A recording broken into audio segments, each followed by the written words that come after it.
Hello friends, मैं lucky आपका स्वागत करती हूँ अपने YouTube channel Shivansh Hindi point पर। सभी को मेरा नमस्कार।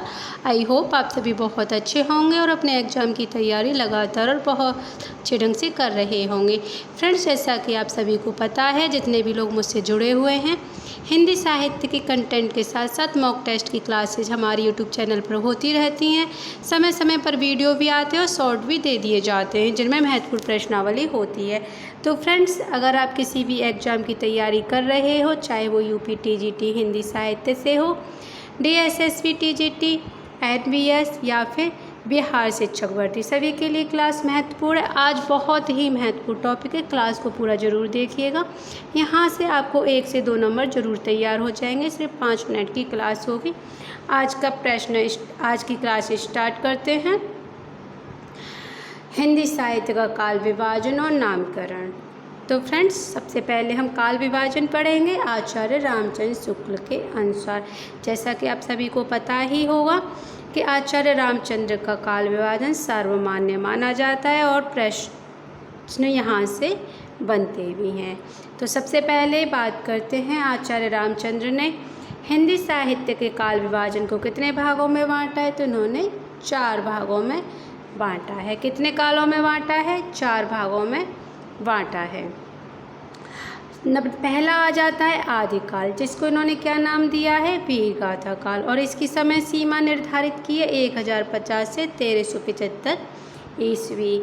जितना भी मैं आज पढ़ा रही हूँ फ्रेंड्स, इस सब को रट लो, क्योंकि ये यहाँ से प्रश्न आते ही आते हैं, चाहे एग्जाम आपका कोई भी हो।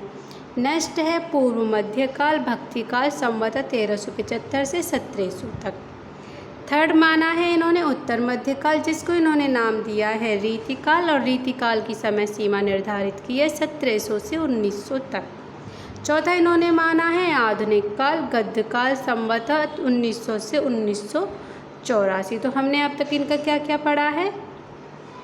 आदिकाल, जिसको इन्होंने वीरगाथा काल कहा है, पूर्व मध्यकाल, जिसको इन्होंने भक्ति काल कहा है, उत्तर मध्यकाल, जिसको इन्होंने रीतिकाल कहा है, आधुनिक काल, जिसको इन्होंने गद्यकाल कहा है। फ्रेंड्स, आप पढ़ेंगे हम रामकुमार वर्मा का काल विभाजन। यहाँ से भी प्रश्न निकलते हैं, तो इसलिए हम इसको भी नहीं छोड़ेंगे। रामकुमार वर्मा का काल विभाजन 5 भागों में है, जिसमें पहला भाग है संधि काल, जिसमें 750 से 1000 विक्रमी आता है। चारण काल 1000 से 1375 विक्रमी। भक्ति काल 1375 से 1700 विक्रमी। रीतिकाल 1700 से 1900 विक्रमी। और आधुनिक काल है 1900 से अब तक। तो इन्होंने कितने भागों में बांटा है? 5 भागों में बांटा है। संधि काल, चारण काल, भक्ति काल, रीतिकाल, आधुनिक काल। डॉक्टर बच्चन सिंह का काल विभाजन इन्होंने 4 भागों में बांटा है। प्रश्न ऐसे भी बन जाता है कि डॉक्टर बच्चन सिंह का काल विभाजन कितने भागों में है? तो 4 भागों में है। अपभ्रंश काल, भक्ति काल, रीतिकाल, आधुनिक काल, इनके सन नहीं पूछे जाते हैं। पढ़ेंगे हम उतना ही जितना हमारे लिए महत्वपूर्ण है। अब आइए हम देखते हैं आदिकाल का नामकरण किस लेखक या फिर साहित्यकार ने क्या नाम दिया है आदिकाल को। चारण काल कहा है जॉर्ज ग्रियर्सन ने। प्रारंभिक काल कहा है मिश्र बंधु ने। बीज बपन काल कहा है आचार्य महावीर प्रसाद द्विवेदी ने। वीरगाथा काल कहा है आचार्य रामचंद्र शुक्ल ने। सिद्ध सामंत काल कहा है पंडित राहुल शंकरतायन ने। संधि काल और चारण काल कहा है डॉक्टर रामकुमार वर्मा ने। वीर काल कहा है विश्वनाथ प्रसाद ने। और आधार काल कहा है सुमन राज ने। आइए एक बार फिर से पढ़ेंगे। चारण काल जॉर्ज ग्रियर्सन, प्रारंभिक काल मिश्र बंधु, बीज बपन काल आचार्य महावीर प्रसाद द्विवेदी, वीरगाथा काल आचार्य रामचंद्र शुक्ल, सिद्ध सामंत काल राहुल शंकरतायन, संधि काल और चारण काल रामकुमार वर्मा, वीर काल विश्वनाथ प्रसाद मिश्र, आधार काल सुमन राजे। इसके साथ ही देखते हैं रीतिकाल का नामकरण।